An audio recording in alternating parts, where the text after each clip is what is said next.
Oi, gente, eu sou a Fernanda de Paula. Eu, o Felipe Medrado, a Isabel Ribeiro, a Ana Clara Moura, a Thalita Rodrigues e a Brenda Faria formamos o Grupo Singular Verde. A gente fala sobre filmes com personagens com qualquer tipo de deficiência. Isso. E o nosso principal objetivo com esse tema é trazer a questão da representatividade e da inclusão. A gente fala sobre filmes que têm personagens com deficiência, tanto com o ator PCD interpretando ou com o ator sem deficiência interpretando. O PCD fake é um termo usado quando um ator sem deficiência interpreta um personagem com deficiência. Isso. A gente fala dos dois casos, né? Porque querendo ou não faz parte da história. Não tem como apagar isso. É claro que hoje a gente tem outra visão, mas antigamente era diferente, né? Verdade. O filme que a gente vai falar hoje tem PCD fake, né? Mas é um filme de mais de 20 anos atrás. Inclusive, é um remake de um filme de 62. O filme é O Milagre de Annie Sullivan, do ano de 2000, que foi dirigido pela Nadia Tass. O filme de 62, ele é uma adaptação de uma peça de teatro de 59. E a peça de teatro, por sua vez, ela já é uma adaptação de um episódio de uma série de TV.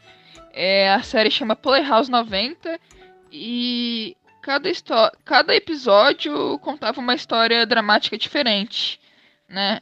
Em um desses episódios, a série acabou contando, né, a história da Anna Sullivan e da Ellen Keller. Isso, mas a versão de 62 não foi a primeira adaptação para o filme. A primeira mesmo foi um filme mudo de 1919. É uma história que foi muito adaptada, né, ao longo dos anos. Tem várias versões.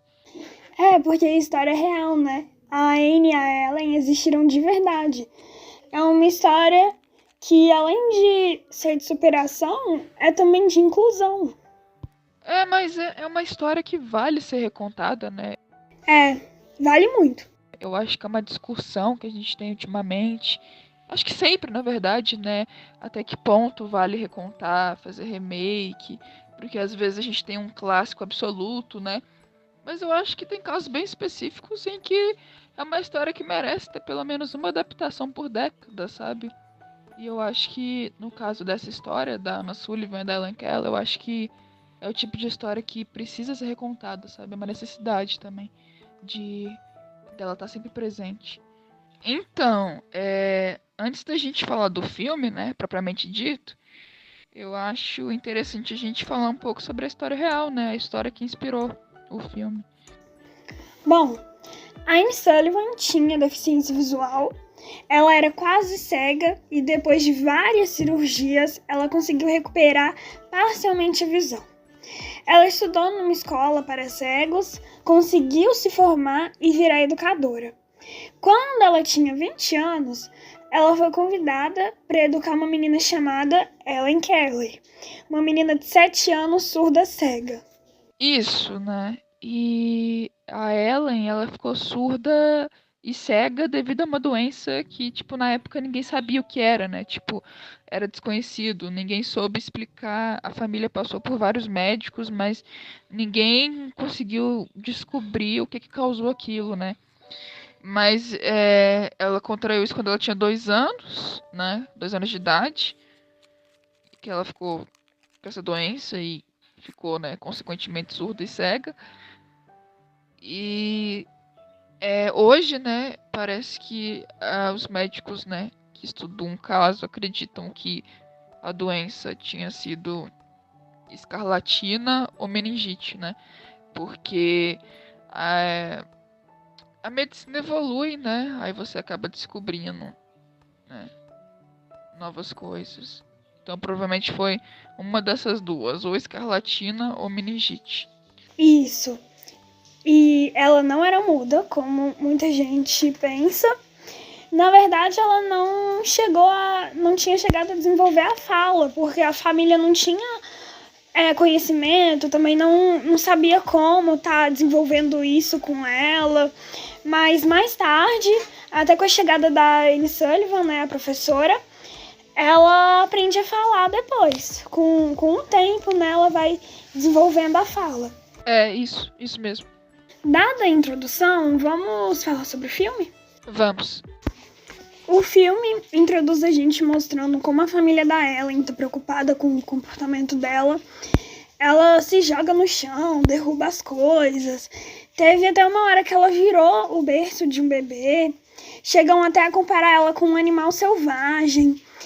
E a família ali fica desesperada, né? Procurando vários tipos de profissionais. Até que a Annie Sullivan é indicada. Porque ela própria já era uma pessoa com deficiência. Então poderia se conectar melhor com a Ellen. Então o filme foca basicamente na relação das duas, né? Da Annie com a Ellen. Sim, é bem focado na relação das duas mesmo. E também é um filme com muito foco em diálogo, né? Ele não tá muito preocupado em fazer uma coisa técnica, um movimento de câmera. Ele foca na relação da Anne com a Ellen mesmo. Até porque é um filme que foi direto pra televisão, né? Então, de fato, ele quer te contar uma história e isso, né? Mas se ele é eficaz fazendo isso, aí já é outra coisa. Aí já é outra história, né? Mas falando desse filme aqui, eu acho ele bem eficaz. E falando agora sobre trilha sonora, né? A trilha sonora ela é bem clássica, né? Eu acho que é uma música clássica mesmo. Mas ela não tá ali o tempo todo, a trilha sonora. Tem diálogos bem longos, sem nada tocando. A música toca. Eu acho que a música toca principalmente em momentos em que tem destaque no que a Ellen tá fazendo, sabe? Ou no que a Annie tá tentando fazer com a Ellen. Então, nesse sentido, eu acho que o filme nem chega a ser manipulador, sabe? Em querer fazer o espectador sentir alguma coisa, assim, indo mais pro melodrama. Eu acho que ela é uma trilha sonora bem competente, assim. Ela tá ali só quando ela precisa estar, sabe? Porque as cenas são bem construídas, elas são bem atuadas. Você falou de trilha sonora e a cena do almoço mostra bem isso. A Annie tá tentando ensinar a Ellen, né, a comer na mesa, sentada numa cadeira, com garfo e colher. E são várias tentativas de fazer a Ellen ficar sentada, porque ela sai, a Annie coloca ela de novo na cadeira, a Ellen sai, aí ela fica colocando ela de novo na cadeira. E isso se repete. Chega uma hora que a Ellen sobe na mesa e até pisa nos alimentos. E enquanto a cena tá acontecendo, enquanto isso tudo tá acontecendo, tá tocando um instrumental de violino bem simples, quase tímido, mas que ajuda a acompanhar e casa perfeitamente com a cena. Nossa, sim, essa cena ela é muito boa. Eu acho que é uma das minhas favoritas, assim. É uma das mais emblemáticas, assim, do filme mesmo. E tem, enquanto isso, na outra sala, né, no outro cômodo, a mãe da Ellen tá querendo intervir, né, porque ela tá ouvindo o barulho dos talheres quebrando e tudo mais. É uma cena muito bem construída, né? E de fato, o violino ele é bem simples ali, mas ele já acrescenta muita coisa. E aí, igual eu falei, né, antes, né, ele não tá te manipulando, ele não cai nessa coisa do melodrama, sabe, porque, é filme pra TV, não, ele não faz isso, tudo muito bem construído, é tudo muito bem competente. Mas falando dessa cena da janta, né, da simulação do almoço, né, eu acho que a cena que, tipo, de fato é a mais marcante, né, até antes dessa, é a cena da água, né, que provavelmente é a mais marcante do filme. Quando as pessoas pensam na Anna Sullivan e na Ellen Keller, eu acho que elas pensam nessa cena da água. É a cena de encerramento do filme, né? Isso, é a cena final do filme. Porque a Annie tava tentando o filme inteiro ensinar a Ellen a se comunicar por meio da língua de sinais. E é com a água que a Ellen entende de fato a se comunicar. Porque quando ela compreende que os movimentos que a professora fazia na palma da mão dela simbolizavam a ideia de água, né?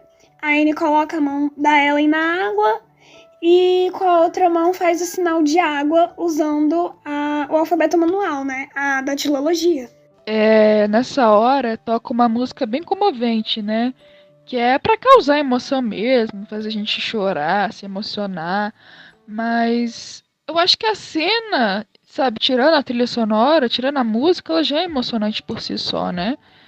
Mas eu também acho que a música tá ali também pro filme terminar, né? Com um tom otimista, porque a partir dali, né, a gente sabe, né, conhecendo a história real, a Ellen aprenderia o nome das outras coisas, ela passaria a entender o mundo ao redor dela. Ela conseguiu, na vida real, né, ela conseguiu se formar na escola, na faculdade, ela escreveu livro, ela passou a rodar o mundo dando palestra. Então, eu acho que, assim, resumindo, a trilha sonora ela é bem colocada, assim. O filme é muito competente no que se propõe a fazer. A música, as atuações, a atuação da menina que faz a Ellen é ótima. Dá pra perceber ela de fato crescendo, aprendendo e descobrindo. A atriz que faz a Anne sabe equilibrar bem a frustração quando a Ellen não consegue fazer algo. E a afeição que ela adquiriu pela menina. Não, é verdade, as atrizes estão ótimas. E, assim, o figurino também, ele é, né, falando do figurino agora, ele reconstrói bem o fim do século XIX, né, que é onde se passa a história. Falando de figurino, no começo do filme a Ellen tá usando um vestido amarelo, né? E o amarelo significa, né, simboliza energia. Na cena final, ela tá usando um vestido roxo. E o roxo significa transformação. Então é como se o filme estivesse mostrando isso, né? Que a Ellen sempre teve potencial para aprender, mas que ela precisava do estímulo certo, da educação certa, que no caso veio da Anne Sullivan. Nossa, você falando agora que de fato eu presto atenção, né, nessa coisa da roupa, eu só reparei que era roupa de época, na verdade, né, mas de fato tem essa coisa do vestido. Provavelmente foi proposital, né? Então, nossa, é um ótimo filme. Eu cheguei a assistir a versão de 62, né? Que é a versão que eles estão fazendo remake. E eu confesso que eu lembro muito pouca coisa desse filme, do de 62, do de 62. Eu só lembro, assim, que a atriz que faz a Ellen, né? Ela era mais velha, né? Ela não era uma menina de 7 anos. Agora, pra esse filme, eles pegaram uma menina de 7 anos. Ela tá muito bem. Eu acho que tá todo mundo muito bem nesse filme. Tudo muito bem atuado. Destaques pra cena, né? Novamente, a simulação do almoço, barra janta. A cena da água, né? A icônica cena da água.